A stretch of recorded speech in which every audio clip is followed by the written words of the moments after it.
Hello. Welcome to the Yoruba Quiz. Orúkọ mi ni Salako Ìyànolúwa. Mo wá láti ìpínlẹ̀ Ọ̀yọ́ láti Fìdítì, ṣùgbọ́n Ṣakí ni a bí mi sí. Mo jẹ́ olùkọ́ èdè, mo sì fẹ́ràn láti máa gbani nímọ̀ràn lọ́pọ̀lọpọ̀. Ìdùnnú ńlá ló jẹ́ fún mi lónìí láti bá yín sọ̀rọ̀ torí pé fọ́nrán yìí yóò fún wa ní àǹfààní láti yẹ ara wa wò nínú èdè Yorùbá.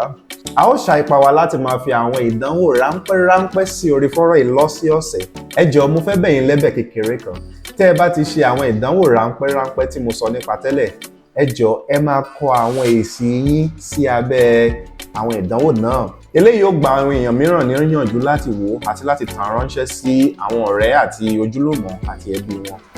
Inú mi dùn lẹ́ẹ̀kan sí láti rí yín, mo sì fẹ́ kẹ́ ẹ tẹ bọ́tìnì subscribe tó wà nísàlẹ̀. Ìwọ̀n padà wá sọ fún yín tí mo bá ti mọ subscribe ní èdè Yorùbá. Kindly like and subscribe to the channel. I will be glad to see you watch our videos. It's nice to see you. Thanks again and see you in our videos. Goodbye.